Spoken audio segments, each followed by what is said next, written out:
Hello friends, welcome to CivilsWrite YouTube channel. Friends, we are making CivilsWrite as India's dedicated platform for answer writing. In this video, I'll be discussing with you 2024 UPSC Civil Services Mains Examination General Studies 2 paper. I am not only discussing all the questions and their model answers and the approach, but I'm also giving an opportunity to practice answer writing based on the same paper. I'm discussing it with you. If you wish to write answers to the same paper and submit, you can download our app. You can participate in a small test that we are organizing for you, and you can enroll and you can benefit from the same. It's very cost effective. It will be very helpful. Let us start with our discussion. So this video is relevant for all those who are preparing for civil services examination 25, 26, 27. Those who are preparing for prelims examination 25, 26, 27. A lot of relevant topics which can be asked in the prelims examination have also been asked in this paper, which can be asked to you. So it is relevant for you as well. If you're preparing for PCS examinations for 24, 25, 26, 27, then a lot of topics which get asked in the civil services examination, they get repeated in the PCS examination. So you can watch this video and benefit from the same. If you are, let us say, a beginner aspirant, then the topics and the answer approach that I'll be discussing, that will be very helpful for you, and it will also help you in aligning your preparation with the requirement of the exams. For those who are answer writers, we are giving you an opportunity to do assisted answer writing. Many a times we struggle to write answers, complete papers, etc. We are offering you personalized evaluation. We are offering you experienced, humane, and a very cost-effective mentorship. Going ahead, we will be creating more such papers, not just previous year papers, but also mock papers for examinations coming ahead. Let us start with our discussion. So I will be discussing all 20 topics in this particular video, right? So you can see over here, we will be talking about these topics, okay, that examine the need for electoral reforms as suggested by various committees with particular reference to one nation, one election principle, explain and distinguish between Lok Adalats and Arbitration tribunals, whether they entertain civil as well as criminal cases. Growth of cabinet system has practically resulted in the marginalisation of parliamentary supremacy. Duty of Comptroller and Auditor General is not merely to ensure the legality of expenditure, but also its propriety. Analyze the role of local bodies in providing good governance at local level and also bring out the pros and cons, merging the rural local bodies with urban local bodies. So this is a very good question. Apart from this, public charitable trusts have the potential to make India's development more inclusive as they relate to certain vital public issues. Comment. Poverty and malnutrition create a vicious cycle, adversely affecting human capital formation. What steps can be taken to break the cycle? Doctrine of democratic governance makes it necessary that the public perception of integrity and commitment of civil servants become absolutely positive. Discuss. West is fostering India as an alternative to reduce dependence on China's supply chain and as strategically to counter China's political and economic dominance. Critically analyze India's evolving diplomatic, economic, and strategic relations with Central Asian republics, highlighting their increasing significance in regional and global geopolitics. What are the aims and objects of recently passed and enforced Public Examination Prevention of Unfair Means Act 2024? I'm sorry. Whether University State Election Board examinations too are covered under the Act. Right to privacy is intrinsic to life and personal liberty and is inherently protected under Article 21 of the Constitution. Explain. In this reference, discuss the law relating to DNA testing of child in the womb to establish its paternity. What changes has the Union government recently introduced in the domain of interstate relations?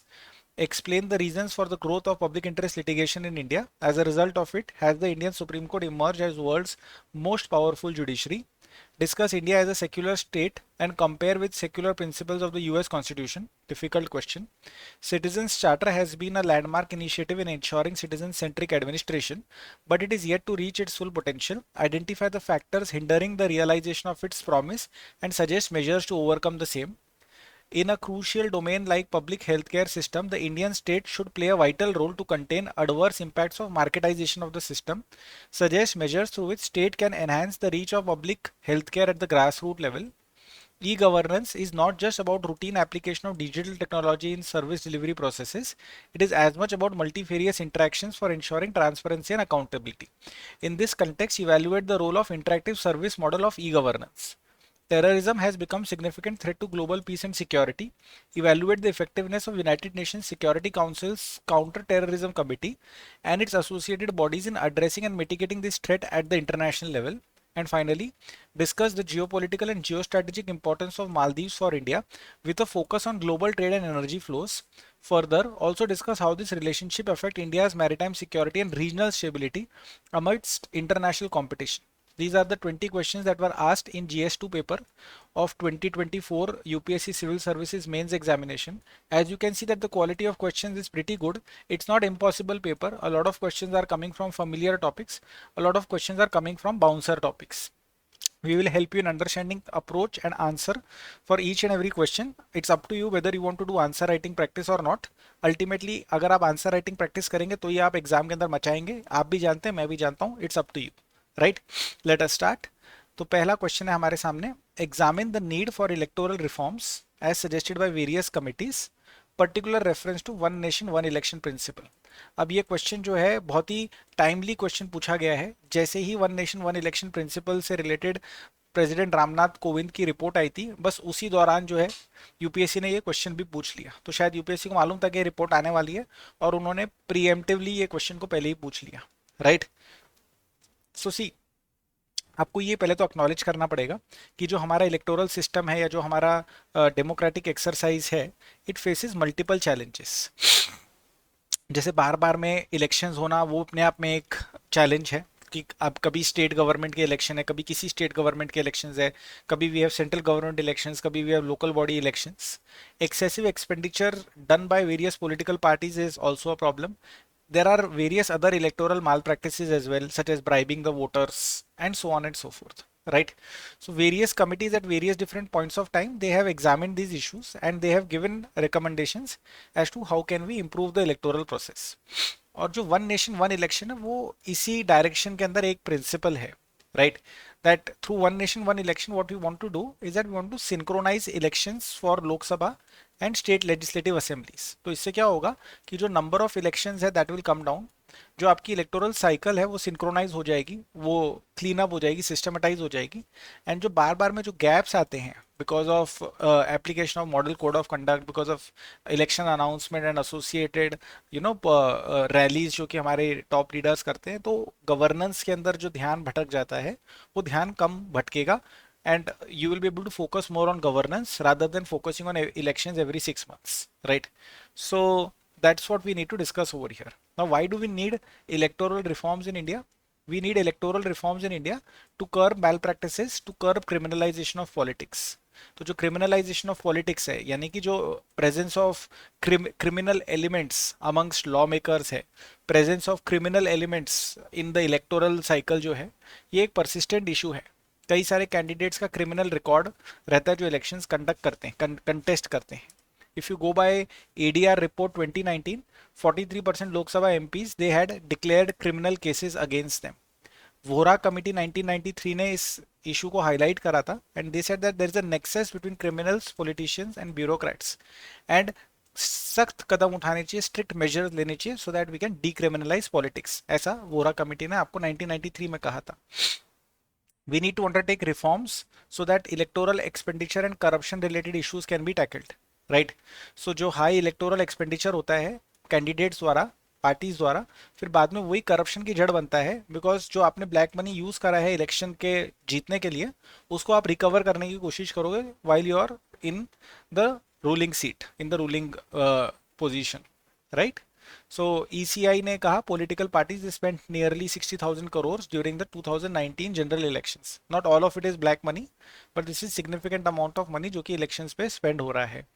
Dinesh Goswami committee ने 1990 में recommend करा था that there should be limit on expenditure, that there should be greater transparency in donation of political parties, and जो state funding of elections है उसको हमारे को consider करना चाहिए. Because when there is state funding of election cycle, so उसकी वजह से क्या होगा कि there will be greater transparency, there will be better level playing field, there will be greater opportunity for all players depending upon their past performance. We can allocate them money to fight the elections, ठीक है. frequent elections होते हैं, उसकी वजह से administrative disruption होता है. This is also a problem that we need to tackle, right.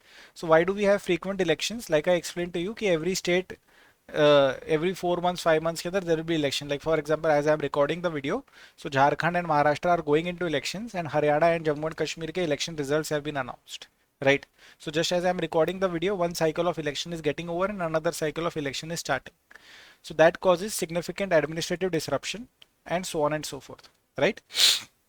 अब जैसे इंडिया जब इंडिपेंडेंट हुआ था, so in 1951, 52, 57 as well as 62 and 67 election cycles, तो वो टाइम पे कैसा था कि जो Lok Sabha elections and state government के इलेक्शंस थे, they were synchronized because all the governments were completing their 5 year terms majorly, right? So जैसे ही लोकसभा का 5 ईयर टर्म खत्म होता था, तो स्टेट असेंबलीज का भी 5 year term use to end around the same time. So there used to be simultaneous elections at that point of time. Of course, we were not deliberately trying to hold simultaneous elections. अपने आप हो रहा था, right? Now what we are suggesting is through one nation one election that deliberately we should have one nation one election. ठीक है? So the Law Commission in 2018 as well as Niti Aayog, they recommended that yes, we can look at simultaneous election under the principle of one nation one election. ठीक है? Now let us discuss this principle of one nation one election in some more detail. So the idea is that जैसे ही हम लोकसभा का election hold कर रहे हैं, around the same time we should hold state legislative assembly का elections also. तो इससे क्या होगा कि जो हमारी इलेक्टोरल साइकिल वो सिंक्रोनाइज हो जाएगी, राइट? इसके कई सारे बेनिफिट्स हैं कि जो इलेक्टोरल एक्सपेंडिचर है उसके अंदर कमी आ जाएगी, बिकॉज जो आप लोकसभा के इलेक्शन के नंबर खर्चा कर रहे हो, वही खर्चा जो है आपका असेंबली इलेक्शन से भी रिलेटेड वही रहेगा, because the election is happening at the same time. So because you are simultaneously conducting elections, right? So security forces का deployment, election personnel का deployment, administrative apparatus का deployment, इससे related जो भी खर्चा है, तो एक ही खर्चे में दो इलेक्शन आपके हो जाएंगे, राइट? सो लॉ कमीशन की जो रिपोर्ट है, उन्होंने कहा है कि this can lead to 4,500 crore worth of savings, इस प्रकार का साइमल्टेनियस इलेक्शन, बिकॉज आपको डबल डिप्लॉयमेंट नहीं करना पड़ेगा. ऐसा नहीं है कि एक बार महाराष्ट्र में लोकसभा इलेक्शन करवा रहे हैं, फिर 6 महीने बाद महाराष्ट्र में असेंबली इलेक्शन करवा रहे हैं, तो पहले यहाँ पर तैनाती करी, फिर यहाँ पर तैनाती करी. So we can avoid that, right? There will be reduction in policy paralysis और there will be reduction in administrative gaps, right? So जो मॉडल कोड ऑफ कंडक्ट लागू करा जाता है बिफोर एवरी इलेक्शन, उसको हम पॉलिसी पैरालिसिस से link कर रहे हैं. So given the fact that synchronized elections will take place, right, and there will be only a limited number of election cycles, so बार बार में जो मॉडल कोड ऑफ कंडक्ट है उसको लागू नहीं करना पड़ेगा, राइट? सो कई सारे जब भी इलेक्शंस होते हैं, तो obviously you have to put on hold major policy decisions. So this is not very helpful if you have to do this in, अब जैसे महाराष्ट्र के अंदर, like I mention to you that 6 months को Lok Sabha elections were done, so model code of conduct लागू हो गया था महाराष्ट्र में, वापस से model code of conduct Maharashtra में लागू हो रहा है because of Vidhan Sabha elections. So this is also one of the reasons in favour of one nation one election. There will B an improvement in voter turnout. Normally ऐसा देखा गया है कि citizens they turn out more in one election less in another election, but जब simultaneous elections होंगे, सो जो gravity of the election है वो भी ज़्यादा रहेगा, सो जो वोटर का सीरियसनेस है टुवर्ड्स द इलेक्शन वो भी ज़्यादा रहेगा, right? There will be reduction in politicisation of local governance, right? So frequent elections जो होते हैं, राइट, तो कंटिन्यूसली आप पोलिटिसाइजेशन, पोलराइजेशन वगैरह देखते हैं, बिकॉज माहौल काफ़ी हीटअप हो जाता है, right? So the moment you start synchronising it, so you will not see this politicization, polarization every now and then. So these are some of the advantages of one nation one election. ऐसा आप मत सोचिएगा कि there are no challenges, and please be kind enough to also highlight challenges in the examination. Don't give one sided answers, that will not be very helpful. One nation one election को implement करने के अंदर there are a lot of constitutional amendments that need to be done, and a lot of these constitutional amendments they require ratification by states also, right? So it's not as if कि parliament ने बोल दिया और one nation one election हो जाएगा, right? So substantial constitutional amendments need to be done, particularly to Article 83, 172 and 356, which deal with Lok Sabha का tenure and state assemblies का tenure, right? And ये सारी चीज़ें जो है, it's not going to be easy. Constitutional amendment काफ़ी challenging हो सकते हैं. Then there is also a question of logistical complexity, right? So we are a very large and a very diverse country, right? We need a lot of EVMs.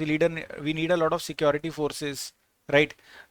We need a lot of election personnel, because आपको ये मालूम होना चाहिए कि लोकसभा की जो constituencies है उसका साइज एक है, विधानसभा की कंस्टिट्यूएंसीज है उनका साइज एक है. तो अगर महाराष्ट्र जैसे स्टेट के अंदर ही जो अगर हमारे को साइमल्टेनियस इलेक्शन करवाना है, राइट, तो हमारे को काफ़ी ज़्यादा लॉजिस्टिकल कॉम्प्लेक्सिटी को ओवरकम करना पड़ेगा, right? It's not impossible, but yes it's a challenge, ठीक है? One very negative point can be the impact on federalism. Because आप ये एक्सपेक्ट कर रहे हैं कि voters will be able to differentiate between कि मैं बीजेपी को वोट डालूंगा लेटर से at the centre level and later से रीजनल पार्टी को वोट डालूंगा एट द स्टेट लेवल। ये प्रकार का डिफरेंशिएशन शायद वोटर ना कर पाए शायद। So the impact on federalism, the impact on regional parties, the impact on state issues, the impact on Vidhan Sabha's importance, these are serious issues, right? So it can undermine the federal structure, right? Because क्या होएगा कि issues merge हो जाएंगे and जो voter का behavior electoral outcomes है, we will not be able to say that this yes कि a state government which has done well has now been rewarded, because ऐसा हो सकता है कि en mass एक ही political party के लिए लोग वोट डाल दे, right? बिकॉज मैं ऐसा नहीं करूंगा शायद कि एक बूथ में घुस के एक पार्टी को वोट दे रहा हूँ, दूसरे बूथ के अंदर घुस के दूसरी पार्टी के लिए वोट दे रहा हूँ, राइट? तो कई सारे जो ऑपोजिशन रूल स्टेट्स है, they have suggested that this is something which should be avoided. A lot of experts have also suggested that ये 4,500 करोड़ रुपए जो बचेगा, राइट, इसको बचाने के लिए ये स्टेप नहीं लिया जाना चाहिए। पैसे बचाने के और भी कई सारे तरीके हैं, राइट? अगर पॉलिटिसाइजेशन ऑफ इलेक्शन होने लग रहा है तो that is a separate problem. Simultaneous election is not the solution. अगर बार बार में गवर्नेंस के अंदर लैप्स आ रहा है because the prime minister and chief minister need to do election campaigning in various states, that is because of the composition of the political party and that is not because of election का problem. तो that's your political party का problem, that आपके पास 7-8 ही campaigners हैं जो कि आपके prime minister chief minister type candidates हैं, जो इनको बार बार में अक्रॉस द कंट्री जाके कैंपेनिंग करनी पड़ती है। So that's your problem, that's not the country's problem, right? And like I said to you कि जो विधानसभा के ऊपर जो इम्पैक्ट होगा that will be a very, there is a possibility that it may be a very negative impact. And constitution makers never suggested simultaneous elections. So given the fact that a lot of political parties are opposing it, a lot of experts are opposing it, there is probably a requirement to have a rethink upon this entire idea of one nation one election. There are other significant electoral reforms जिसके ऊपर कोई debate नहीं है, जिसको करवाना ही चाहिए, such as anti defection law. So India के अंदर जो एंटी डिफेक्शन लॉ है to tackle the problem of Aaya Ram Gaya Ram, so this particular law is dysfunctional. So we need to reform this anti defection law which is a part of the 10th schedule, ठीक है? And large scale defections अभी भी हो रहे हैं, governments are being destabilise even as we speak, right? So election commission ने भी इसके बारे में बात करी है। पॉलिटिकल पार्टी के रिफॉर्म्स करवाने की ज़रूरत है। अब जैसे for example national commission to review the working of constitution, they emphasise the need for financial transparency, they emphasise the need for inner party democracy. तो कई सारे पार्टीज जो है आज भी फैमिली रन पार्टीज है या फिर इंडिविजुअल रन पार्टीज है जहां पर internal democracy is hardly existing. We can think in terms of electoral funding के रिफॉर्म्स ऑल्सो। जैसे Jeevan Reddy committee it recommended state funding of elections ताकि हम प्रमोट कर सके ट्रांसपेरेंसी को। There are also global examples of simultaneous elections, right? That South Africa और Sweden के अंदर ये सिस्टम काफ़ी एफिशिएंटली काम कर रहा है, राइट? एंड इलेक्टोरल इंस्टीट्यूशंस भी स्ट्रॉन्ग है, मैकेनिज्म भी स्ट्रॉन्ग है। सो हम सिरे से खारिज नहीं कर रहे हैं the idea of one nation one election को। We are just saying that one nation one election is one type of reform that we are thinking about. There are other equally serious if not more serious reforms जहां पर there is no debate no controversy, उन reforms को भी pursue करा जाना चाहिए। So what is the conclusion? The conclusion is that it is essential to undertake electoral reforms. We want to reduce electoral malpractices, we want to improve governance, one nation one principle, one nation one election principle जो है ये एक promising solution है to tackle the problem of frequent elections, high cost of elections and policy paralysis, right? But इसके लिए जो constitutional amendment है, logistical challenges and political challenges वो huge है, right? So the idea would be that keeping in mind all of these things, we should look at electoral reforms as a comprehensive project and not just through the lens of one nation one election. So whether it is political party reforms or anti-defection law amendments or campaign finance regulation, right, ये सारे reforms भी equally important है if not more important for us to consider. I hope that you are appreciating the discussion, right? This document is available through the CivilsWrite app. आप हमारा app download कर सकते हैं, right? And you can support us and download this document. I would advise you to do answer writing practice. If you do answer writing practice, you will get an evaluated PDF. You will get an evaluation ka video where we will be giving you live comments ki how you can improve your answers. You will also be getting a feedback call from our mentors, right? Moving ahead, let us discuss the second question. Explain and distinguish between Lok Adalats and Arbitration Tribunals and whether they entertain civil as well as criminal cases. ठीक है? तो जो India का legal system है उसके अंदर कई सारे हमारे पास ऑल्टरनेटिव डिस्प्यूट रेजोल्यूशन मैकेनिज्म्स है। Why are these alternative dispute resolution mechanisms important?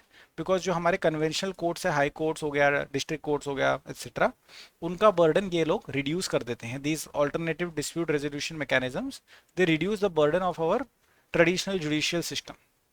So delivery की जस्टिस भी फास्ट हो जाती है, कॉस्ट इफेक्टिव हो जाती है, और डिस्प्यूट भी रिजॉल्व हो जाता है.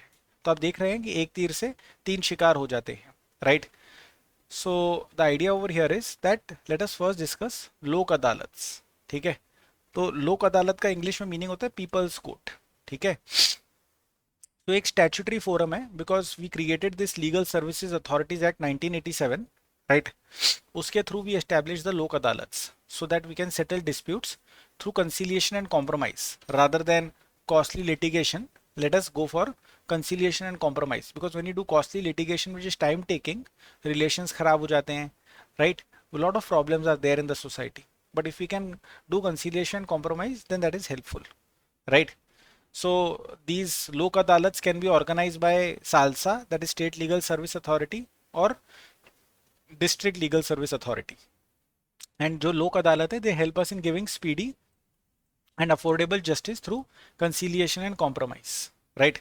ज्यूरिसडिक्शन क्या है लोक अदालत की, राइट? सो जो सिविल केसेस है, right, civil matters, family dispute, property dispute, labour dispute, public utility services के मैटर्स जो है, राइट, ये सारे मैटर्स जो है दे कैन हैंडल.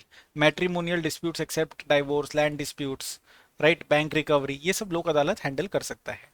जो क्रिमिनल केसेस है, they can resolve criminal cases, right?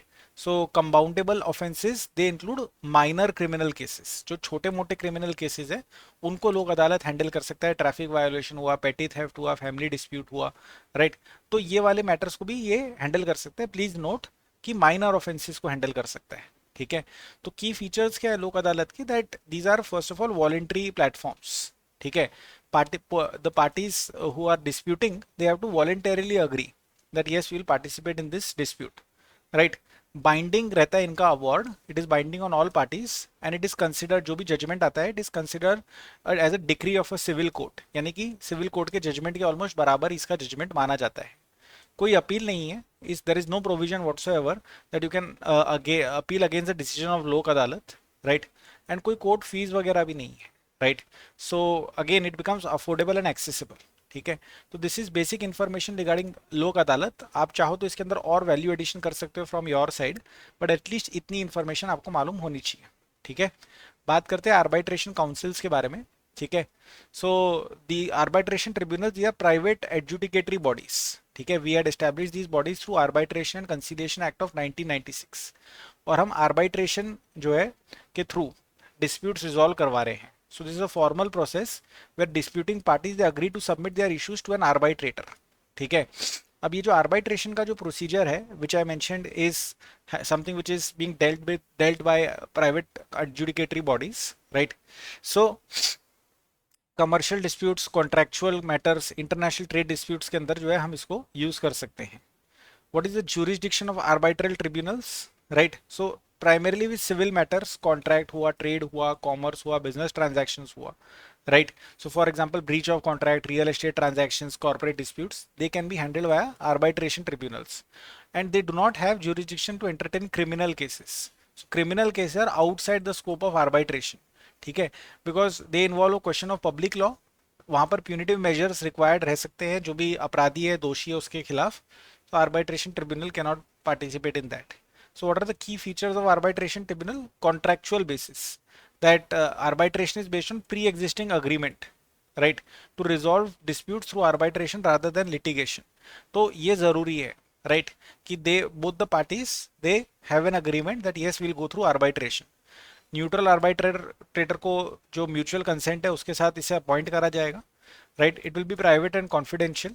ठीक है, unlike public court proceedings, and they are enforceable as court degrees. ठीक है, अगर फ्रॉड है या बायस है आर्बिट्रेशन ट्रिब्यूनल की फंक्शनिंग एंड अवार्ड के अंदर, then you can challenge, but otherwise you can not challenge, right? So what is the difference between, let's say, lok adalat on the one hand and arbitration councils on the other hand? So statutory forum for dispute resolution, private forum based on contract between parties, can handle civil cases, compoundable criminal cases, can handle only civil disputes, Voluntary participation, participation based on pre-agreed contract. Decision binding, awards are binding and enforceable as decrees, right? No scope for appeal, limited grounds for challenging arbitral awards. Proceedings are generally open, proceedings are private and confidential. No court fees involved, costs are borne by the parties on their agreements, right? तो we have discussed this. आप समझ सकते हैं कि लोक अदालत का matter क्या है, राइट, एंड आर्बिट्रेशन ट्रिब्यूनल्स का मैटर क्या है. So what is the conclusion? Conclusion is that they are crucial alternatives to the formal judicial process, right. Lok Adalat का एक अलग फ्लेवर है, कंसीलिएशन का फ्लेवर है, वॉलेंट्री पार्टिसिपेशन का फ्लेवर है, civil cases, compoundable criminal cases दोनों को हैंडल कर सकते हैं. On the other hand arbitration tribunal civil matters को हैंडल करता है, कमर्शियल डिस्प्यूट्स को हैंडल करता है based on prior agreement between the parties. दोनों ही मैकेनिज्म जो है, जो हमारे ट्रेडिशनल कोर्ट्स का सिस्टम है उसके अंदर बैकलॉग को कम करने के अंदर हेल्प करता है, right. And comprehensive judicial justice delivery system जो है अगर हम इंडिया के अंदर क्रिएट करना चाहते हैं, so then we can we should try to run these kinds of alternative dispute resolution mechanisms in conjunction with formal judiciary. So उससे क्या होगा, effective dispute resolution भी होगा, justice will become affordable, accessible and available, right. So जैसे food security के ये words है वैसे आप इसको जो है जस्टिस के अंदर भी लगा दीजिए, राइट. तो justice will become easily accessible, faster judgments जो है हम लोग निकाल पाएंगे. एंड जितना ज़्यादा हम लोग प्रोफेशनलाइज कर पाए लोक अदालत को, जितना ज़्यादा हम प्रोफेशनलाइज कर पाए आर्बिट्रेशन काउंसिल्स को, उतना अच्छा रहेगा. अगले साल आपको क्वेश्चन ये भी पूछा जा सकता है that what are the kind of reforms that we should try to do in these bodies, right, so that they can achieve their full potential, right. So that is also a possible question next year. Okay, moving ahead to the next question, I would invite you to please do answer writing practice on a daily basis. It's okay if you don't do anything else, but it is not okay if you don't do answer writing. Answer writing ही आपको ultimately जीत दिलाएगा, आप भी जानते हो, मैं भी जानता हूँ, right. Moving ahead to the next question. अगला हमारा जो क्वेश्चन है that is related to the growth of cabinet system. So question ये है कि growth of cabinet system it has practically resulted in the marginalization of the parliamentary supremacy. इसको आपको इल्यूसिडेट करना है, इसके ऊपर आपको लाइट थ्रो करनी है इस स्टेटमेंट के ऊपर, राइट, कि कैसे कैबिनेट सिस्टम ने जो है पार्लियामेंट्री सुप्रीमेसी को मार्जिनलाइज कर दिया है, ठीक है. So see the idea is that जो पार्लियामेंट्री सिस्टम ऑफ गवर्नमेंट है, ठीक है, it is based on the principle of collective responsibility.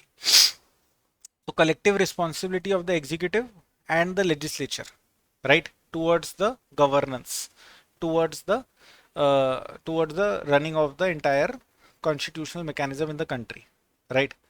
So parliament के पास जो है सुप्रीम अथॉरिटी होनी चाहिए डेमोक्रेसी के अंदर, और कैबिनेट जो है वो अकाउंटेबल टू द पार्लियामेंट होना चाहिए. But what has happened in reality in practice is कि कैबिनेट बहुत ज़्यादा पावरफुल बन चुका है, कैबिनेट की काफ़ी ग्रोथ हो चुकी है, right. And parliamentary supremacy is been marginalize in the sense कि जो पार्लियामेंट का जो रोल है to keep the cabinet accountable, to ask difficult questions from the council of ministers, right, and to censure them, to make sure that they are on the right track etcetera. तो कहीं ना कहीं parliament is failing to do this, play this role. So मतलब कहीं ना कहीं जो balance of power है that is shifted in the favour of cabinet और it is shifted in the favour of executive, ठीक है. सो जो कंसेप्ट ऑफ पार्लियामेंट्री सुप्रीमेसी है, what is that concept of parliamentary supremacy? That parliament is the supreme authority. Parliament will make laws, amend laws, repeal laws. Parliament जो है वो highest legislative body है. So parliament watchdog है. Parliament will hold the cabinet accountable.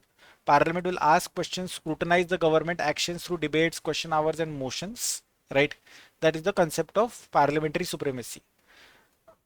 Cabinet system का evolution किस प्रकार से हुआ है, right. So cabinet is the core of the executive. Cabinet के अंदर आपके senior ministers headed by prime ministers are part of the cabinet, right. And cohesive decision making basis के ऊपर या फिर कलेक्टिव रिस्पॉन्सिबिलिटी ऑफ ऑल के basis के ऊपर कैबिनेट काम करता है, right.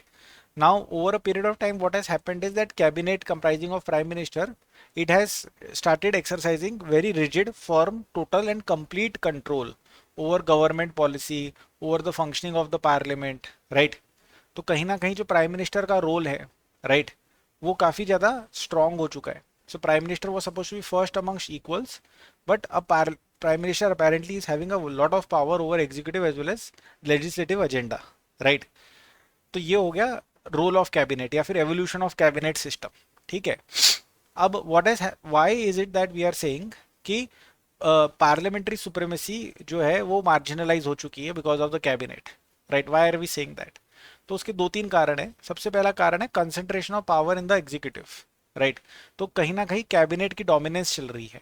Prime minister and cabinet के जो मेंबर्स है they are so senior, so senior, so senior that वो जो भी डिसीजंस लेंगे वो डिसीजंस एग्जीक्यूटिव एंड पार्लियामेंट के ऊपर थोप दिए जाएंगे and there can be minimal parliamentary interference, right? That is the basic idea over here. जो party discipline and whip system है, राइट? सो जो पार्टी डिसिप्लिन है, विप सिस्टम है, यानी कि आपको जो वोटिंग करनी है, so you will have to vote as per the directives of the whip. जो विप रहता है, जो लेजिस्लेटिव प्लेटफॉर्म के ऊपर पार्लियामेंट के अंदर या जहां पर भी विधानसभा के अंदर जो विप रहता है, जो कि मेक श्योर करता है कि सारे लोग पॉलिटिकल पार्टी के law makers are present, they are voting properly etcetera. तो जो विप ने अगर बोल दिया कि ये मुद्दे के ऊपर we have to vote in this particular manner, so we have to vote in this particular manner. So what happens over here is that nobody can go against the directives of the whip, and whip is following what the party leadership is asking them to do, and party leadership is also a part of the cabinet, right? तो कहीं ना कहीं what is happening is that जो parliamentarians का autonomy था, जो parliamentarians की capability of dissent थी, that is something which we have lost, right? And therefore parliamentary scrutiny is weaker as compared to what it should have been, right? So we make sure that government MPs they vote in line with the cabinet decisions। तो जो कहीं ना कहीं free debate and decent होना चाहिए वो खत्म हो चुका है, right? Limited parliamentary scrutiny, so we had created these mechanisms, question hours, no confidence motions, debates, ये सब मैकेनिज्म्स इसलिए क्रिएट करे गए थे so that we can hold the executive accountable, right? But because of the ruling parties dominance, right, these mechanisms are not able to get so much of the effective job done, right? So parliament के पास time भी कम रहता है। अब जैसे for example if you look at the time table of our Lok Sabha and Rajya Sabha, so number of days that they are meeting has been going down, number of effective hours that they are actually deliberating has gone down, right? So कहीं ना कहीं because of disruption and because of less number of meetings that are convened, these tools of parliamentary scrutiny have also become ineffectual in that sense. There is a very tight control of executive over the legislative agenda। इसके बारे में तो क्या कर सकते हैं, but the idea is that cabinet it controls the legislative agenda। so कौन से bills लाने हैं, कौन से bills नहीं लाने हैं, बिल्स को पास करवाना है नहीं करवाना है, कैसे पास करवाना है, डिबेट हुई नहीं हुई, डिस्कशन हुआ नहीं हुआ, सीधा वोटिंग करवा दी, राइट? सो कहीं ना कहीं जो ability of the parliament to scrutinise the legislation है वो भी डायल्यूट हो गया है, not only because of the technical nature of the legislation but also because of the functioning of the way the houses are being governed, right? अब जैसे India के अंदर crucial farm laws which are ultimately repealed by the government, crucial farm laws they were pass without adequate debate, without adequate discussion, right? So clearly you can establish, right, through these points over here, and you can add more points if you want. Clearly you can establish that yes, the supremacy of cabinet has caused a marginalization of the parliamentary system, right? So implications क्या है कि democratic accountability weaken हो जाती है कहीं ना कहीं, right? Legislative initiatives erode हो जाते हैं, right? जो law making body की जो autonomy है वो कहीं ना कहीं खत्म हो जाती है। कैबिनेट ही जो है पॉलिसी बनाकर, लॉज बनाकर पार्लियामेंट के ऊपर एक प्रकार से थोप देता है, राइट? एंड जो पब्लिक परसेप्शन है regarding parliament being redundant, regarding your institution not being able to perform well, ये कहीं ना कहीं एक प्रकार का एक रिडंडेंसी वाला जो है इंप्रेशन, एक परसेप्शन क्रिएट होने लग जाता है। So loss of accountability is a genuine problem, erosion of legislative initiative is a genuine problem, erosion of accountability tools is a genuine problem, and ultimately the public perception gets negative, right? So the crisis of legitimacy for the parliament then becomes real, which can then have an effect upon voter turnout and confidence of voters in their lawmakers, etc., etc. So what is the conclusion? Conclusion is that while cabinet is integral to the functioning of parliamentary democracy, it was never envisaged that cabinet should marginalize parliamentary supremacy, right? तो ये जो increasing dominance का trend है concentration of powers का trend in the hands of the executive, उसकी वजह से कहीं ना कहीं role of parliament has been undermined, उसकी वजह से कहीं ना कहीं accountability and debate has been undermined. तो ये बैलेंस ऑफ पावर को प्रिजर्व करना and to reinvigorate the role of parliament, these are important steps that we need to take so that we can strengthen oversight, bring in transparency and जो excessive dominance है executive का कहीं ना कहीं उसे check करा जा सके, and that would help in restoring the balance of power, it would help in restoring checks and balances, and it will help in ensuring that accountability, democratic accountability के principles are upheld. So we are not really trying to criticize any political party or a leader for having majority in the parliament and therefore having a strong cabinet. We are not saying that, but we are saying कि कहीं ना कहीं parliament की जो importance है, parliament की जो supremacy है, जो पार्लियामेंट का रोल है, that is something that we have to try and safeguard, right. Moving ahead to the next question. Next question is regarding CAG, that is Comptroller and Auditor General. So question is that duty of CAG is not merely to ensure the legality of expenditure but also propriety of the expenditure. What is the meaning of propriety? कि whether this expenditure was required or not required, or whether this expenditure was prudent or not prudent, whether this expenditure was done keeping in mind cost effectiveness, whether this expenditure was done after looking at all the policy alternatives. So these are the questions. So legality is checking whether the expenditure was appropriately sanctioned and appropriately done or not. Propriety is checking whether this expenditure was at all required or not, whether it is justified or not. So legality is a narrow concept and propriety it's a wider concept, right? So CAG का जो काम है, question ये पूछ रहा है कि controller and auditor general is not there just to ensure legality of the expenditure but also the propriety of the expenditure. So how should you tackle this question? तो आपको एक बैकग्राउंड देना चाहिए सीएजी के बारे में कि सीएजी एक कॉन्स्टिट्यूशनल अथॉरिटी है, वो गवर्नमेंट के अकाउंट्स को वो ऑडिट करते हैं, they ensure financial transparency, right. So उनका primary role is to audit the legality of government expenditure, right. But this can be interpreted as a narrow mandate, and if CAG also starts ensuring the propriety of expenditure, right, assessing whether public funds were used efficiently, economically and ethically or not, then what this will do is that it will broaden the this thing. You will see bar mein this word is coming that this is an essay, because we are giving you almost 900 to 1000 word on each topic. You're supposed to write only 150 words on each topic in the examination. But to discuss everything with you, to explain everything to you, to help you understand the entire topic, we are providing you very long fodder material, right? So see, first part is that you have to accept that yes, legality of expenditure has been observed or not. That is the fundamental responsibility. So fundamental responsibility of CAG is that ensure compliance with legal framework. That is the primary duty, that all the government expenditure, it should comply with constitution, laws and financial regulations.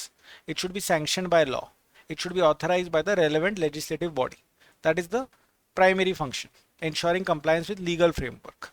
Then CAG also audits government departments and ministries, right? So they audit accounts of the central government, state government, public sector enterprises, autonomous bodies, right? Why do they audit? Because they are trying to check कि we gave you public money for a particular reason, right? So did you spend the money for the purpose for which it was given, or did you transfer the money here or there, right? So इस प्रकार से they check, ठीक है. In 2012, CAG audited the allocation of 2G spectrum licenses, and they said that there are discrepancies between legal provisions and actual allocation process, and as a result of which there has been a revenue loss to the government. So that time Mr. Vinod Rai was the Comptroller and Auditor General. He said that since we allocated 2G spectrums on a first come first serve basis, right, rather than auctioning them, so we have caused a massive loss to the exchequer, right. So that was his opinion, right, CAG's opinion. Government was of the opinion that we wanted to create cheap and widespread telephony and internet access available in India, which is why we allotted them on a first come first serve basis, right. But the Comptroller and Auditor General beg to differ, right. So this is one of those instances where you are coming out with a commentary on the policy measures, right. Apart from that, CAG also ensures adherence to appropriation bill, right? So they check whether the fund was sanctioned by the parliament through appropriation bill and it has been used for the right purpose, right? Now, if we try to move beyond legality, right? If we try to check the propriety of expenditure, right? So first we need to understand the concept of propriety. Propriety means, like I explained to you, that whatever expenditure that we are doing, are we keeping in mind the principles of ethics, prudence and wisdom? So it's not just that whether expenditure was legally done or not. The important point is that whether the expenditure was justifiable or not in public interest. Now this can be a Pandora's box, because whether the expenditure is justifiable or not, it is person to person opinion. So if CAGs, they start commenting upon it freely and liberally without any restraint and without any constraint, right? And then the same gets reported in the media, and then the same gets started to get discussed in such a manner, then that can kind of derail every governance initiative. But at the same time, it can open healthy debates, right? So it's a double-edged sword, right? You have to use it very balanced, in a very balanced manner. So concept of propriety is something that I've explained to you, right? That it can help in reduction of extravagant or wasteful expenditure. So we can reduce, right? The idea over here is that we can bring a focus on efficiency, economy and effectiveness, right? So we will be able to bring these questions onto the table, that were resources used optimally, was the spending done at the least cost, did the expenditure achieve its intended outcomes, right? अब जैसे for example CAG audit of Commonwealth Games, they raised concerns not only about legal compliance, but they also highlighted the cases of overspending, unnecessary delays and poor management. तो जब तक legal है तब तक ये सब चीज़ों पे कमेंट करने की जरूरत नहीं है, but the moment you start commenting on these things, meaning that you are going beyond legality and you are looking at propriety, right? And CAG can therefore help in highlighting wasteful or discretionary expenditure. So this expenditure may be legal, but it may not be in the best interest of the public, right? अब जैसे कई सारे instances in the past where CAG has stepped beyond legality and looked at the question of propriety, right? Like for example, coal allocation scam, audit of defense procurement, right? So there are a lot of these examples that you can provide, right? Now let us start moving towards the conclusion. Conclusion that you have to give is supposed to be balanced, that you have to ensure legality as well as propriety. So accountability in public expenditure, right? So if there is a dual focus both on legality and propriety, right?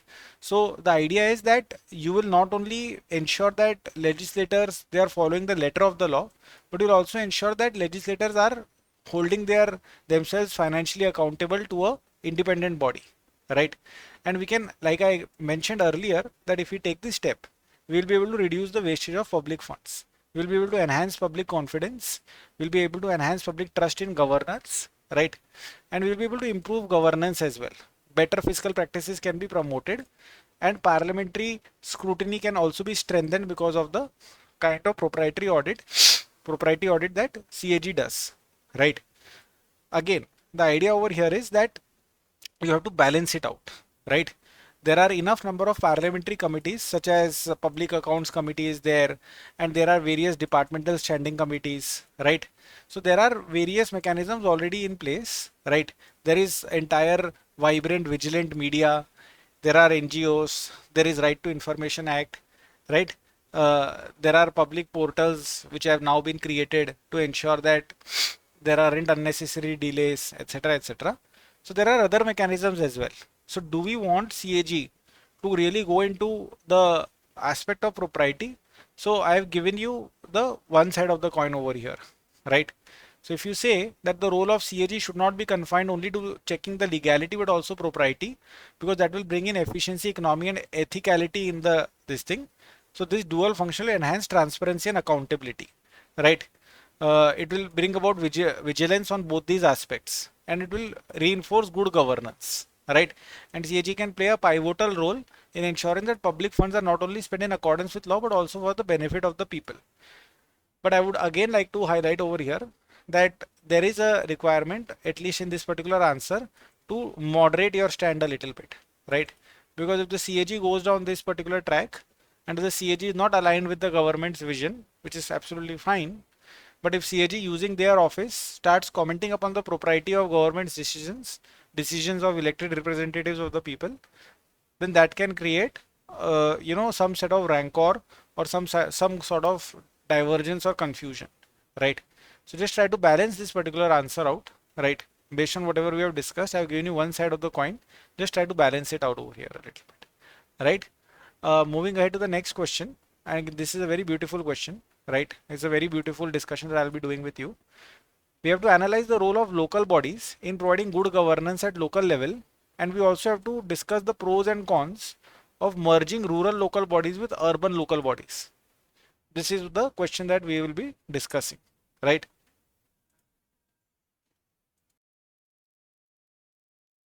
So let us understand the role of local bodies. Panchayati Raj institutions and urban local bodies, 73rd and 74th Amendment Act. We created these constitutional bodies to ensure grassroots level governance, to ensure decentralization, to ensure participatory democracy, to ensure good governance, to ensure that essential services such as education, sanitation, and infrastructure could be managed at the local level through the local efforts, through the local representatives, right? So role of local bodies in providing good governance is obvious to us, right? We want to decentralize power, right? Because when you decentralize power, so what you do is that you take governance closer to the people. You help in speedy decision making. You help in right decision making. There is appropriate implementation of policies because there is pressure from the local population. For example, Gram Sabha in rural areas, they can act as forums where local issues are discussed, where democratic decision making is taking place at the grassroots level and accountability is ensured at the grassroots level, right? We get participatory governance, we get participatory democracy, right? So there is direct participation of citizen in governance through Gram Sabha and so on. We are able to empower the voice of the people. We are able to make sure that local issues get resolved through the elected representatives, right? Similarly, urban ward committees in cities, they allow residents to engage in decisions about infrastructure development, waste management, and local amenities. We are able to ensure efficient service delivery, right? So because of the proximity to the local population, those who are representatives, they are, always under the scanner to get the job done, right? So the idea over here is that we will be able to promote accountability, we will be able to promote transparency, right? So given the fact that elected representatives, they are at the local level, they are accessible to the people, they are in proximate locality to the people. So not only are people able to help, make sure that these things work, there are also instruments such as social audits. There are also instruments such as right to information, which further strengthens the hands of those who are at the local level in getting the jobs done. Okay. Now, what if we merge urban and rural local bodies? Again, it's a wacky idea at best. We have never come across this kind of suggestions, at least I have not, right? So what are the pros of merging rural and urban local bodies? Okay. So we can probably have integrated planning and development, right? In the sense that there will be uniform development across both rural and urban areas. Now, given the fact that aspirations in rural areas are similar to urban areas, given the fact that we want to subside migration, or we want to reduce the burden of migration upon urban areas, we want to provide appropriate and holistic development and infrastructure services in rural areas, keeping all of these things in mind, keeping the idea of peri-urbanization in mind, right? Probably this integrated planning and development can be happening because of the combination of rural and urban bodies, right? Now, for example, Bangalore, Hyderabad, they have seen a rapid expansion of the metro cities over there. So surrounding rural areas have been merged into these cities slowly and steadily. So if we get a coordinated urban rural planning interface over there, probably that would be very helpful. It can probably also help in efficient resource utilization, right?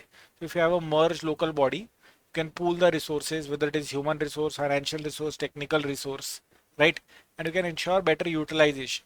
ठीक है? So the duplication of administrative functions है, that can go down, and probably the efficiency of service delivery can go up, right? Urban areas, they may have better access to funds, they may have better access to technical expertise, deploying the same in rural areas can help in tackling a variety of challenges of the rural areas, right? Like I mentioned to you that it can probably also help us in reducing the urban rural divide, because if you have one common administrative framework, then you would expect the same outcome of healthcare, education and transportation services across the entire area under your jurisdiction, right? And probably you will have better governance of expanding urban regions, which I just explained to you, right? That because of rapid urbanization, rural areas near the city, they face issues related to rural sprawl, in the sense that a lot of slums and a lot of such, kind of habitations get created around cities, which then start affecting rural areas, right? So if you can have a merged governance framework, right, or a structure, then that will help in creating a common framework for land use, infrastructure development, and so on. But this is only one side of the picture. You have to balance it out. Okay, there are certain clear-cut disadvantages. Okay, first is the dilution of local priorities. So what we mentioned in one nation, one election, that if you are having one nation, one election, then kind of what happens is that the importance of state level issues or local level issues, or the visibility of regional parties may get overshadowed because of the predominance of national parties, right? On very similar lines, if you think in terms of merging your rural and urban local bodies, so somewhere there will be a dilution of local priorities, right? So they have different governance needs, right? They have different issues which are relevant for them. For example, rural areas, they need to prioritize on agriculture and allied sectors. So they need that kind of infrastructure. They need that kind of focus. Like they need to focus upon, let us say, check dams. They need to focus upon the preservation of common resources, right? They need to focus upon rejuvenation of water bodies, and etc. etc. So they have their own very different issues, very distinct issues as compared to urban areas, right? So those areas which are reliant very heavily upon agriculture, etc., if you suddenly merge them with urban areas, then do you think that urban centric policymakers will be able to do justice to rural centric requirements, right? So if you do have a merged governance framework, you may not be able to fully address the priorities, right? There may be reduced representation and participation, right? I mean, given the fact that this merged governance system means that there will be fewer elected representatives, right? So somewhere or the other, this local representation or the local participation, the local flavor will get reduced. And if people start believing that, their vote does not have value, right? It doesn't really matter whom they are voting for, okay? Then there may be some level of alienation, and you may see that the urban issues may start dominating the agenda, right? So somewhere you may see that the local voices in peri-urban areas or rural areas, either they may get overshadowed, or if they don't get overshadowed, let's say that the population of rural areas is more, then maybe somewhere the city will start suffering, because my urban centric issues may somewhere go in the background, or somewhere they may lose their priority. There will be challenges in resource allocation. There will be this constant tussle, right? That we have to ensure equitable resource allocation, because urban areas, they generate more revenue, they may attract more investment, and we don't under any circumstances want marginalization of rural regions. Government of India is pumping in a huge amount of money. Finance Commission is giving rural centric grants as well. We don't want to jeopardize the growth of rural areas, right? And there would be unnecessary administrative and structural complexities, right? So this merged governance structure, it could be pretty complex, right? Population density is very different, infrastructure is very different, economic activities are very different, right? So you cannot really start comparing, let us say, the problems of a Bangalore city with Ajubajwala rural districts are problems. Very different problems altogether, right? So what is the conclusion? And this is a balanced discussion that I have provided to you. So what is the conclusion? The conclusion is that local bodies, they are fundamental to good governance. They enable decentralized decision making. They enable participatory democracy. They enable efficient service delivery, right? Now, the point is that this kind of a proposal to merge, let us say, rural and urban local bodies, while it may be attractive in the sense that integrated regional planning may take place, better resource management may take place, but there are serious challenges to this idea, right? Especially the diverse needs of both the areas, right? So we need to promote balanced development. we need to ensure local representation. We need to ensure equitable resource allocation and make sure that unique priorities are addressed without compromising on participatory democracy, right? So we need to balance these factors while determining the success of any such reform or while contemplating any such reform. It's a very balanced, a very diplomatic way of pointing out a variety of different challenges that may get thrown up in the process of moving ahead with this idea or even contemplating this idea. Moving ahead to the next question, right? So this next question is a very innovative question. It is asking you that public charitable trusts, they have the potential to make India's development more inclusive as they relate to certain vital public issues, right? So this is a question that I don't think that we technically prepare for a lot. There are a lot of public charitable trusts in India. There are a lot of non-profit organizations. They are working in a variety of different arenas, whether it is education, healthcare, poverty alleviation, social welfare. These trusts are extremely rich and wealthy trusts. They are complementing government's effort by filling up the gaps, by ensuring service delivery, right? So let's see what's happening over here, right? So these charitable trusts, they are addressing vital public issues, right? So for example, when it comes to bridging the service delivery gap, right? So they are able to reach marginalized communities where the service delivery may be inadequate or unavailable. So whether it is your rural areas, whether it is your urban slums, whether it is your tribal regions, right? So all of these sections or areas which may be otherwise be deprived. So the Aga Khan Foundation, it works in remote rural areas on education and health projects, complementing the government programs. Such trusts, public trusts, they can support healthcare initiatives, right? So they can help in building infrastructure, providing medical care, addressing public health issues such as malnutrition, maternal health, and sanitation. For example, Tata Memorial Trust, right? So they are doing fantastic work in Bombay in terms of cancer care. In fact, they are doing fantastic work across the country in terms of cancer care, right? So they are helpful in providing a lot of subsidized treatment for low income patients, and these treatments are world class treatments that are getting provided. Similarly, there are trusts working in promoting education and skill development, right? So quality education, vocational training, especially for the underserved section of the society. So whether it is setting up schools, scholarship, training centers, a lot of such work is being done, for example, by the Azim Premji Foundation, which has made significant contribution towards education in India, towards supporting teachers, towards supporting schools in disadvantaged areas are concerned, right?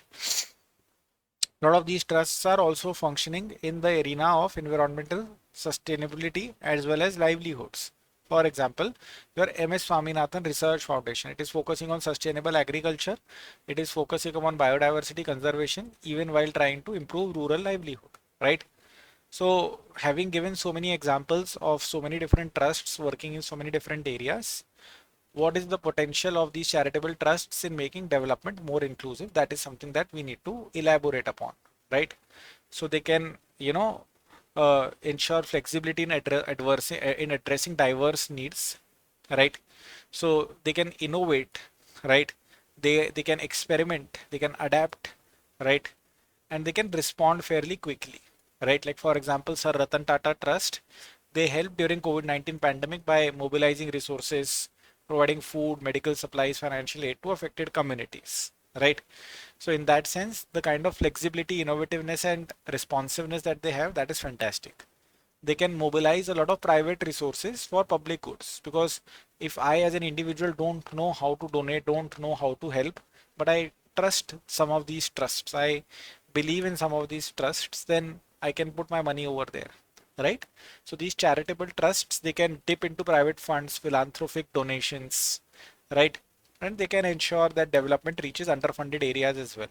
For example, Bill and Melinda Gates Foundation, so they have provided substantial funding for health programs not just in India related to immunization, nutrition, but across the world. These trusts, they can bring in a lot of accountability and transparency as an indirect benefit as well, right? So they can have transparent governance models, reporting mechanisms, right? So they can basically become role models for other public authorities and for other institutions to emulate, right? Like for example, the Infosys Foundation, it comes up with audited reports on a regular basis, right? So they show the allocation of resources, they show the impact that they are trying to achieve, right? So in that sense also it kind of, uh, feeds into the idea of good governance in India. It's not as if that these trusts have never faced any challenges, right? So there are regulatory and bureaucratic hurdles that some of these trusts may face, right? Like for instance, in the recent past, the government of India tightened the regulations around Foreign Contribution Regulation Act (FCRA), so that these foreign donations which are coming into India, they can be better monitored. So a lot of NGOs, they were put under the spotlight because it's not as if that we India wanted to discourage foreign donations. We just wanted to make sure that foreign donations are not coming in a manner which is, let us say, impeding governance, development, and so on and so other activities. Whether you like this or not, but this is a challenge that a lot of these trusts can face. Trusts may have limited reach and scale, right? Because see, they do not have infinite funds at their disposal, no matter who is backing them. So they will operate at the small scale, right?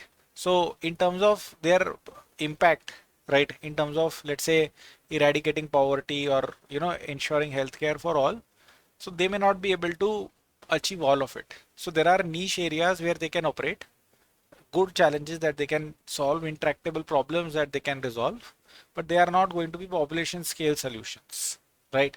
So they may provide a specific solution in a specific region, but don't expect population wide solutions. They're dependent on donations, right? Which basically, is coming attached with financial instability.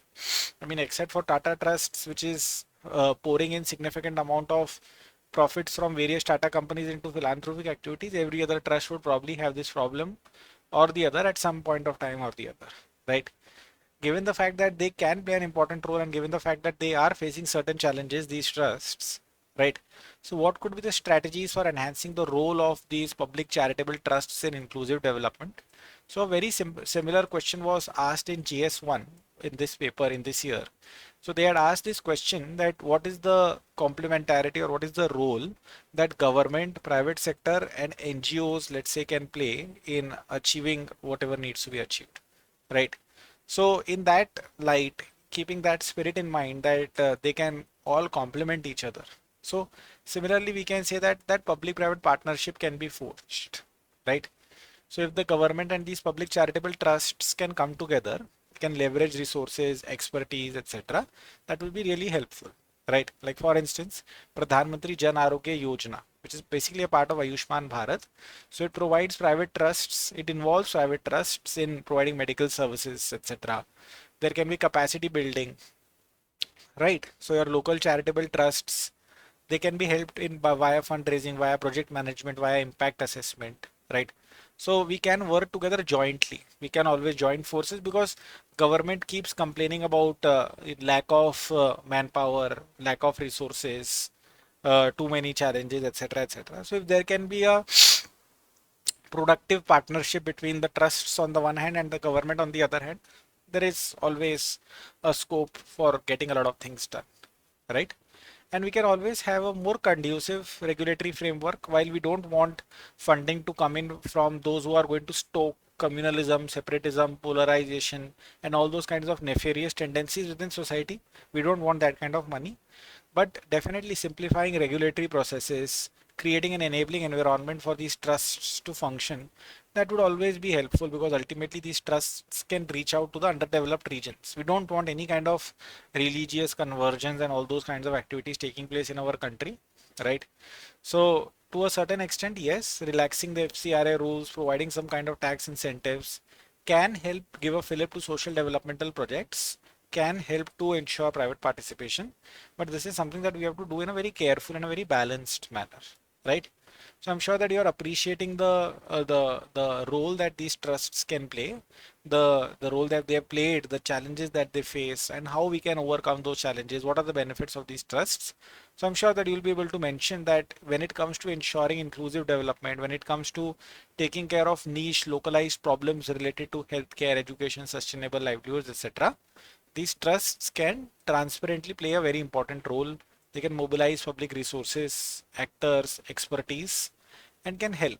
So we have to enable them by removing regulatory hurdles, by trying to help them scale, by trying to make them financially stronger so that they can achieve their full potential, for which we will have to strengthen partnership with the government, and that's what the idea over here is. We will not be able to achieve all our sustainable development goals alone, right? Government of India or government of states, government at the local level, they have their own inherent limitations, and if there are other sectors which can play a positive contributory role, why not, right? That's the spirit that you need to have when you're answering this question, and you need to balance it out saying that we don't want nefarious activities. We don't want anti-social activities happening in the garb of doing charitable work, right?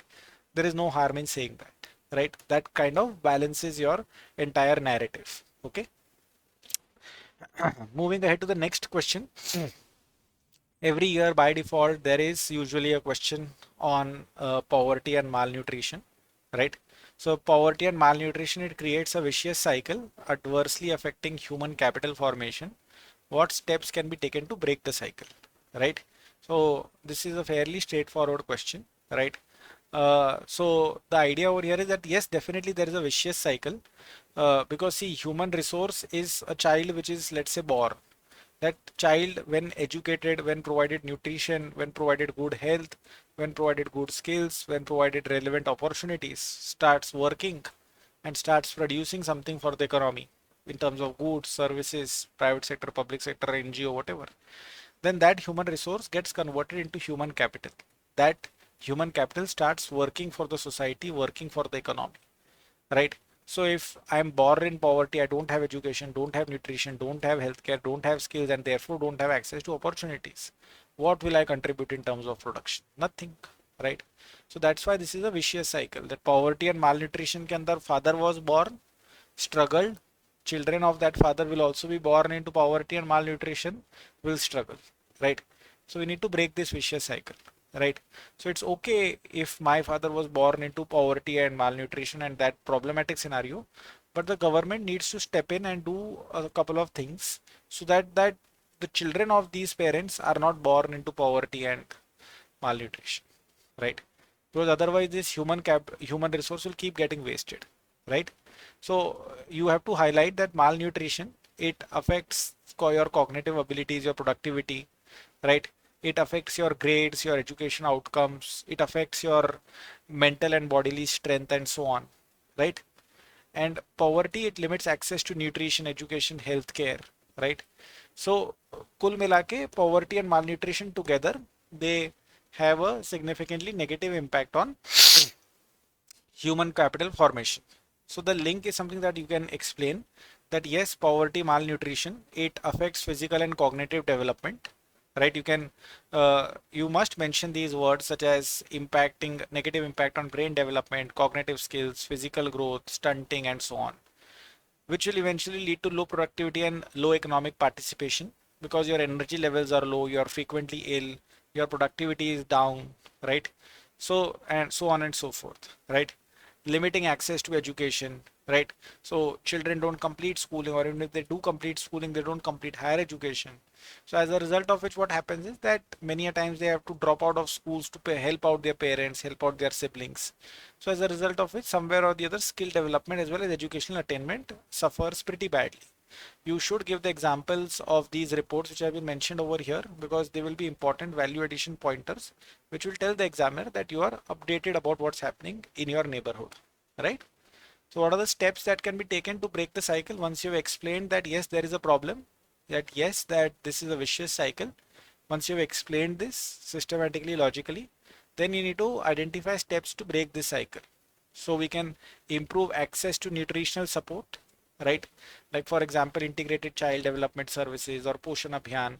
So you must mention a lot of government schemes and programs in this arena. That's your duty over here. You must mention. So the variety of points that you are able to mention over here, the way I have explained, that will be helpful for you. You have to strengthen education infrastructure. Okay, so again you have to mention a good number of public initiatives in this direction, right? So whether it is scholarships or midday meal schemes or your right to education, right? Sarva Shiksha Abhiyan, right? And so on and so forth. So these are very helpful. We have to promote livelihood opportunities and social security, so that I may be born in poverty, but my next generation must not be born in poverty. So if my livelihood is secured, if I have social security, if I have a basic level of financial strength, I'll be able to support my family, right? So your low income families, they need to be supported through vocational training, skill development, and we need to create jobs for them. We can create Manrega kind of jobs, no problem. We can have a national rural livelihood mission kind of a program. We can have self-help groups. We can have microfinance institutions supporting them. We can support them by helping them participate in allied activities apart from agriculture if they are landless. A lot of steps can be taken to promote livelihood and offer them some level of social security. We can give them access to affordable healthcare, so that apart from nutrition, sanitation, access to clean water and housing, if they are ever falling ill, then they don't have to spend too heavily out of their pocket, because you understand that out of pocket expenditure can push a lot of people back into poverty, right? So here programs such as Ayushman Bharat need to be mentioned, and your vaccination, maternal care, early health interventions, all these programs, whatever, everything that you can mention should be mentioned, right? Ultimately, a lot of governments in India at the national as well as at the state level, they have started offering social protection. They have started offering variety of direct cash transfers. So we are providing direct cash transfer to the elderly, we are providing direct cash transfer to the widows, we are providing direct cash transfer to women, we are providing direct cash transfer for girls, right? So a lot of these programs are happening. Over here you can talk about your Jandhan, Aadhaar and Mobile Trinity, which is helping you in ensuring these kinds of transfers, which can ultimately improve nutritional, educational as well as healthcare related outcomes को हम improve करवा सकते हैं, right? So कुल मिला के, right, the government and community together can break this cycle, right, through effective governance, through appropriate policy implementation, through community awareness, through community involvement, right, we can achieve our targets. ठीक है, मैंने आपको बहुत सारा value added content इसमें provide करा है, right? So what is the conclusion? Conclusion is that yes, this vicious cycle is there.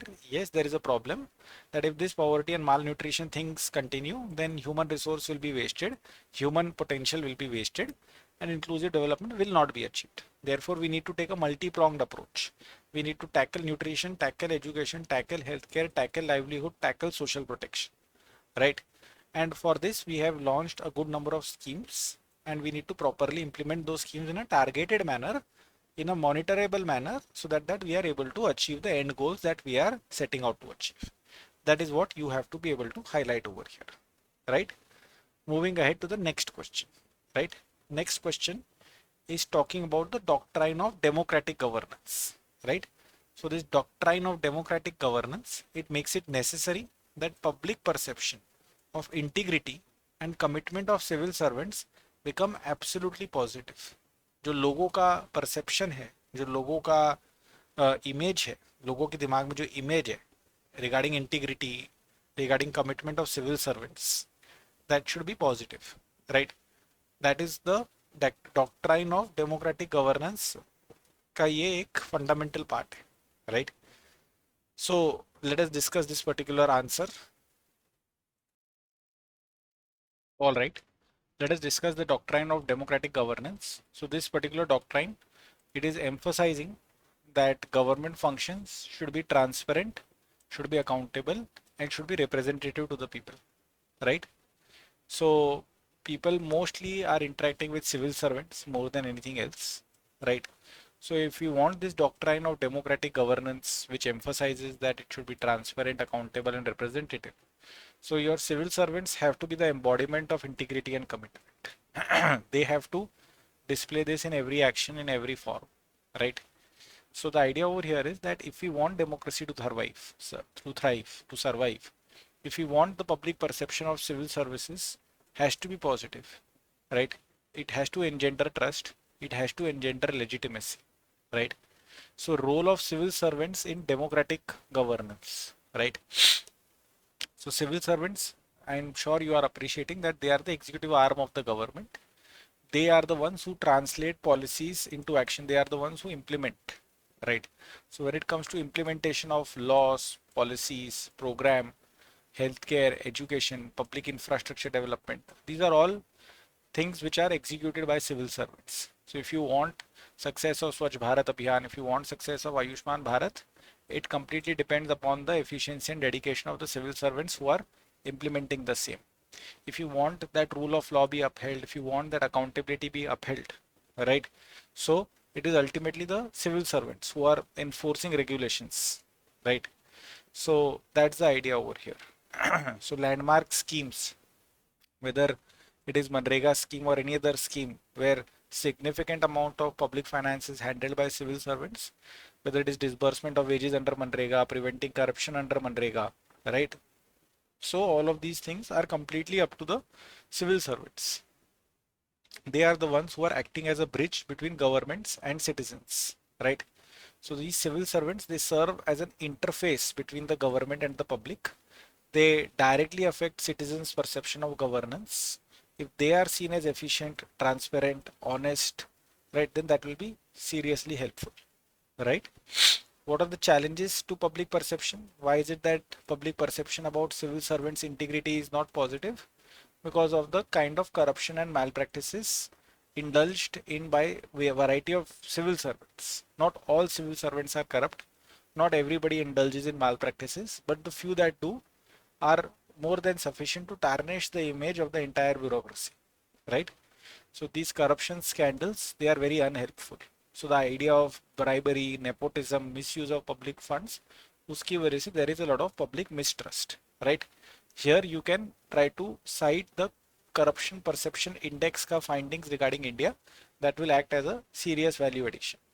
There is lack of accountability, right?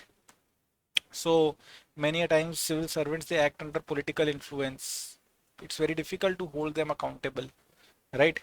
And they are prone to acting in the interest of themselves and their political friends and allies, right? So there is this unholy nexus between politicians, bureaucrats, and criminals, which has been highlighted by Vora Committee. And when you see this unholy nexus between politicians, bureaucrats, and criminals in your day-to-day life, or you see this on social media, or you see this in news in one part of the country, being beamed across the length and breadth of the country, so the perception that you somehow develop becomes negative, or it is definitely not positive. There are a lot of delays, there are a lot of inefficiencies in program implementations, etc., etc., right? So because of this delay, red tapeism, reluctance in taking decisions, public is frustrated in the sense that basic services don't get delivered on time. So because of these aspects, you see that the perception becomes sullied, right? So whether it is ease of doing business, ease of doing agriculture, whether it is pollution in our cities, whether it is traffic snarls in our cities, whether it is the bad state of public transportation services in our cities.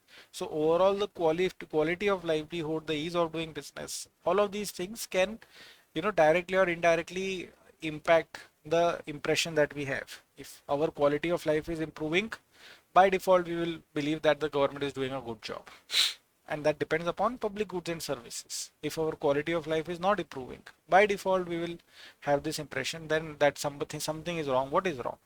Right? Because we are working hard. What is not working? So something is not working. So what are the kind of steps that can be taken to improve public perception of civil servants, right? So this improving public perception requires institutional reforms. Individuals at best can deliver up to a certain level, but ultimately we need to strengthen accountability mechanisms. We need to have performance based assessments, right? So that civil servants have an incentive to perform well. In this regard, second ARC, the Administrative Reform Commission, it has recommended regular performance audits. It has recommended evaluations to ensure efficiency. We created citizens charters. Unfortunately or fortunately, these citizen charters, they are just a wall hanging in many public departments, right? So these citizen charters not only need to be introduced, but they need to be effectively implemented to ensure timely delivery of services as well as accountability of civil servants towards a certain minimum level of service delivery. We need to also promote transparency through e-governance, right? So if we can expand e-governance platforms, right, that will be very helpful. अब जैसे for example this public financial management system, right? इसकी वजह से we have been able to enable DBT across the length and breadth of the country, right? So because of the enablement of DBT, etc., so we are able to provide a lot of help, subsidy, and a lot of transfer of benefits without leakages in a very transparent manner, right? In a very timely manner at the stroke of a button, right?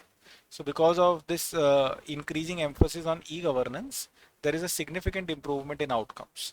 There is a significant reduction in red tapeism. There is a significant reduction in a lot of other malpractices also.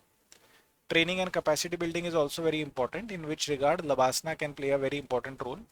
I'm unfortunately forgetting the name of this initiative that was launched by Modi ji. So he had started a scheme which would have ensured regular training and skill building and capability enhancement for civil servants. I forgot the name of the scheme, but if you can just Google it up on your own, right, and mention that kind of a scheme in your answer, that will be helpful.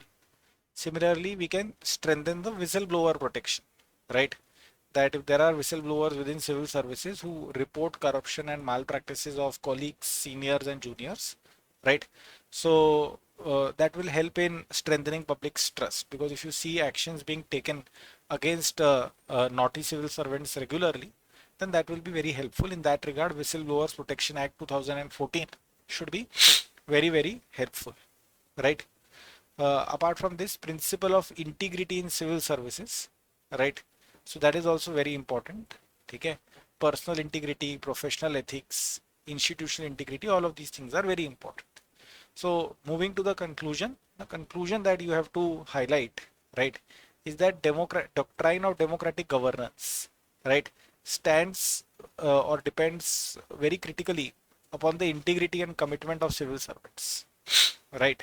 And civil servants are battling the perception of corruption, of being corrupt, of being inefficient, of being under undue political influence. And for this, we not only need institutional reforms and accountability creation mechanisms and capacity building initiatives, but it also needs to come from within, right? It also needs to come from within, because ultimately it is civil servants who can uphold ethical standards or not uphold unethical standards. They are the ones who have to have unwavering commitment to public welfare, which is exactly the job that they have been appointed to do in the first place. So this is the conclusion that you have to try and offer. Okay, value added components, reports, etc. ka addition I have given to you, right? It is for your benefit that you start incorporating similar kind of value addition in your regular answers as well, right? Moving ahead to IR related questions. Okay, so this is the first IR related question that appeared in GS2, right? That the West is fostering India as an alternative to reduce dependence on China's supply chain and as a strategically to counter China's political and economic dominance. We have to explain this statement with the help of examples. We have to basically show that yes, this is true, yes, this is happening, that India is being readied as an alternative to China in a variety of different mechanisms, in a variety of different manners, right? So the idea is that there is a major shift that has happened in the global geopolitical landscape. 35-40 years ago, China was a very weak country economically speaking, and China was seen as a counterbalance for Soviet Union, because that time we were having a Cold War like situation. So European countries, US, etc., they saw China as a counterbalance for Soviet Union. They saw China a as a factory or as a place from where you can get cheap manufactured goods produced for your multinational companies, which will make them massively profitable, right? So China was seen as an ally. Over a period of time, China became very strong, right? And there is growing dependence on China in terms of manufacturing, in terms of supply chain. And now China has started flexing its muscles. Now China has started becoming belligerent. So this rise of China as a global economic and political powerhouse, right? This rise is not being a very peaceful rise. This rise is coming with in the form of dominance. It is coming in the form of bullying. It is coming in the form of trying to have some kind of neo-colonial designs, right? So China is controlling technology, controlling trade, controlling building of infrastructure, right? In this scenario, we need to now start countering China. There was earlier the need to counter Soviet Union, now there is a need to counter China, right? And in this regard, India as a vast market, as a democratic country, as a country with growing economic and technological capabilities, lends itself as a natural ally for a number of Western democratic countries or advanced democratic countries, right? So the West is trying to shift away from China. There are trade and supply chain concerns fanned by the experience of COVID-19 pandemic, right?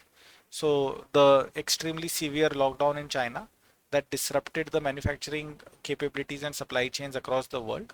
In that regard, US, European Union, they want to reduce reliance on China, especially for critical inputs such as semiconductors, pharmaceuticals, renewable energy components, and so on. Apart from this trade related issue, there is also geopolitical tension. China's human rights record is not the best. China's territorial disputes के अंदर का जो behavior है that is not the best, right? The kind of trade wars that has happened between China and West only shows the growing distance, the growing distrust between these two powerhouses, right? And therefore there is this desire to have alternative strong partners, come and take some place, which otherwise is occupied by China, right? So there is this tariff escalation, like for instance, US is heavily discouraging imports from China, and they are pushing their own companies as well as companies across the world to think in terms of diversifying supply chains out of China. In this regard, India is having an advantage. India can present itself as a global manufacturing hub. We have a strong demographic dividend in the form of a large, young, and growing workforce. We can absorb industries, whether it is labor intensive industries or whether it is skill intensive industries. We can participate in any kind of industry. We are a strong market in ourselves. So not only can we produce for the world, but we can produce for ourselves as well, right? If you look at the World Economic Forum, so it highlights that India's median age is pretty low, right? And there is significant scope for expansion of labor driven manufacturing sectors in India. Apart from the demographic dividend, government of India as well as government of states, they are also playing a positive and a proactive role in terms of formulating policies and programs, which will be very helpful, right? So your production linked incentive scheme has been successful in attracting some big names in mobile phone manufacturing, and going ahead, we expect that this will also pick up in other critical sectors. Apart from this, you must also highlight India's strategic location to a certain extent, that we are appropriately located on the Indian Ocean. So whether it comes to trading with Middle East, Southeast Asia, whether it comes to trading with Africa, West Asia, whether it is the Occidental or the Oriental, we are able to trade very easily with everybody. We are located on important shipping lanes, right? All the shipping lanes are basically going from the south of India, right? As a strategic counter to China's influence, right? In that regard, you can highlight the Indo-Pacific strategy. So India is very much a part of this Indo-Pacific strategy. India is very much a part of Quad, right? Which is basically a grouping between US, India, Japan, and Australia.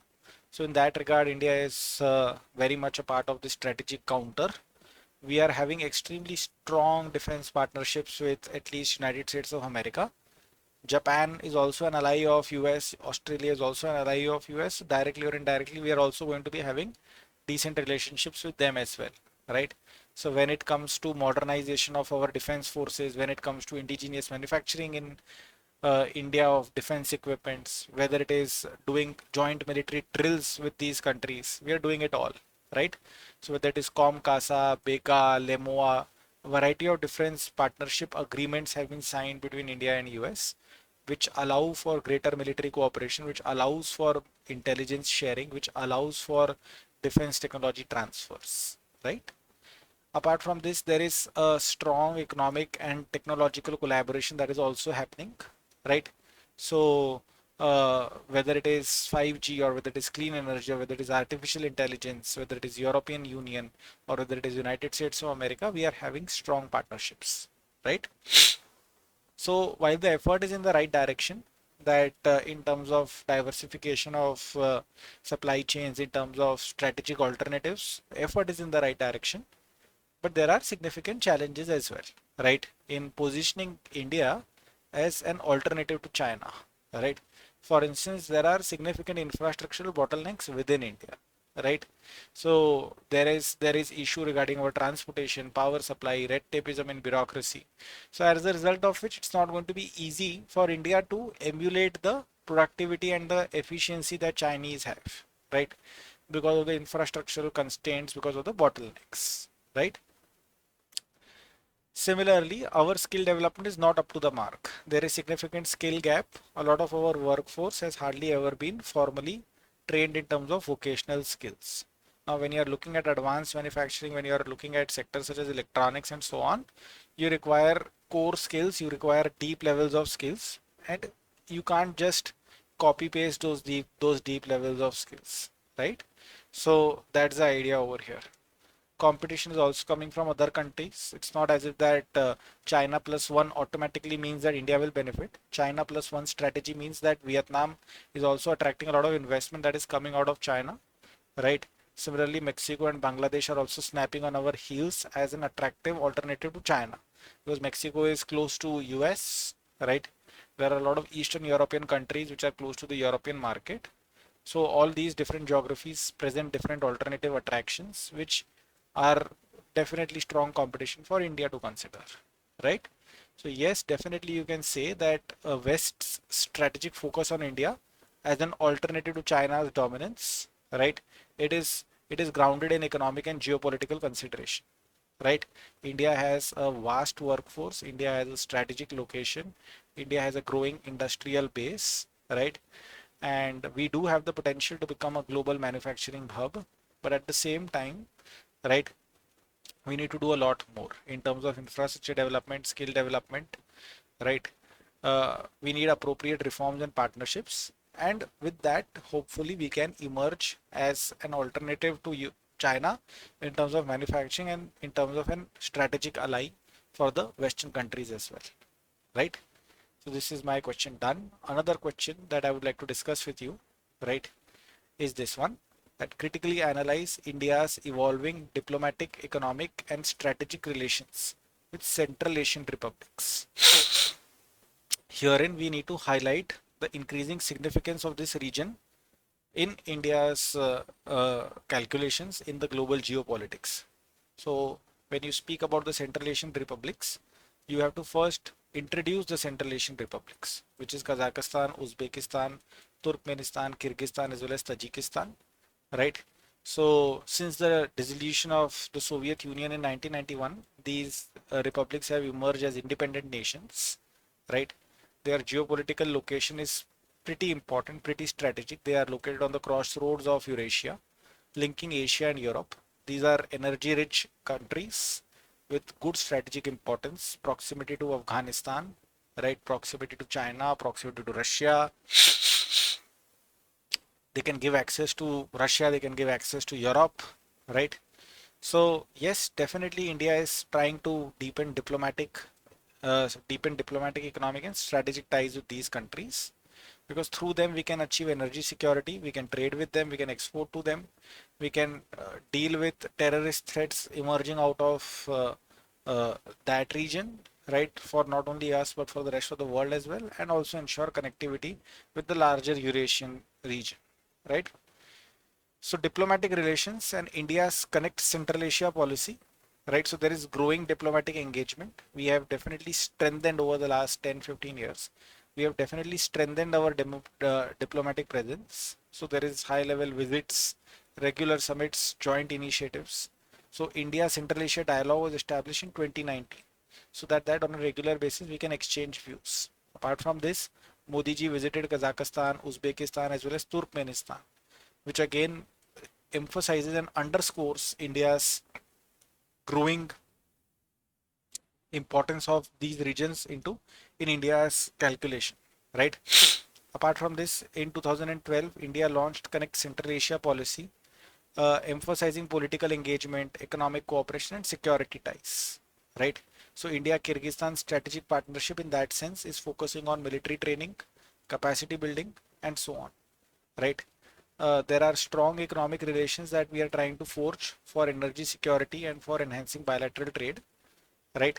So like I mentioned to you that a lot of these countries, they are rich in terms of oil, gas, uranium, and so on, right?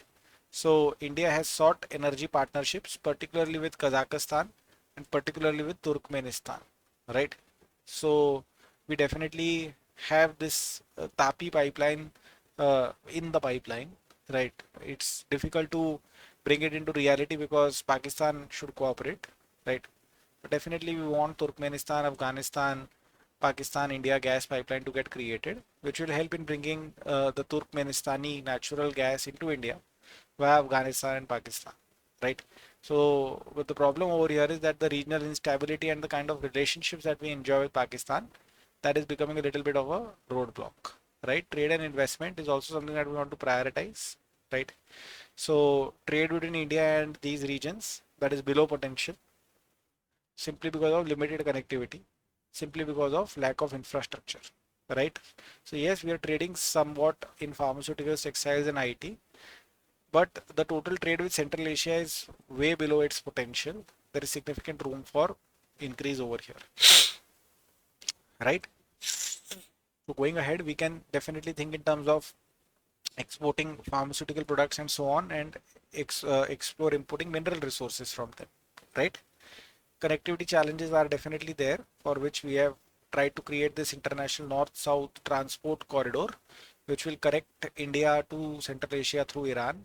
But this Chabahar port is not getting completed, and Iran is, as of now while I am recording this video, Iran is basically embroiled in a conflict with Israel, so we don't know what the future looks like, right?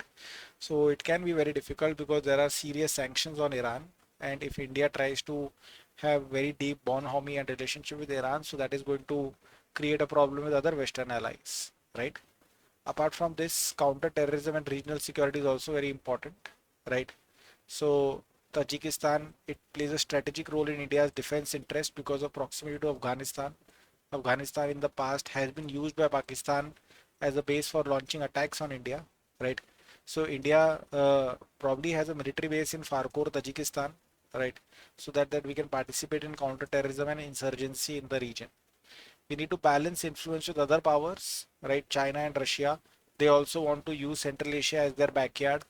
China is definitely building a Belt and Road initiative, building massive infrastructure through these regions, through these republics, so that it can strengthen political and military ties in this region. So we need to counterbalance China's economic influence because these regions are not going to abandon China and Russia for India, right? So how do we still have a leverage over them? How do we still have a good relationship with them? That is something that we need to consider. Significance is something that we have already discussed, right? So what is the conclusion? Conclusion is that yes, this is an evolving relationship. Yes, this is a crucial relationship, whether it is strategic, economic, or diplomatic objectives. Yes, they have vast energy resources. Yes, it's a significant hub for Eurasian trade. It is significant for security concerns related to Afghanistan, right? And we must navigate complex geopolitical dynamics, particularly the influence of Russia and China. We must overcome connectivity challenges to realize the potential of our engagement with Central Asia. So going forward, India's partnership with these Central Asian republics, they will be critical in shaping regional stability and ensuring energy security. So this increasing significance of these regions, it for India, that means that we need to continue to expand our ties, invest in our ties with these strategically important nations. That is what we need to do, right? So I had intended to complete this entire discussion in one video itself, but I am witnessing that this video is becoming longer and longer, right? I would require exactly another quarter to 2 hours, right? So I will break this video into two parts, part one and part two, right? So this is part one done. In part two, we'll be discussing the remainder of the questions. Thank you so much. All the best and Jai Hind to all of you.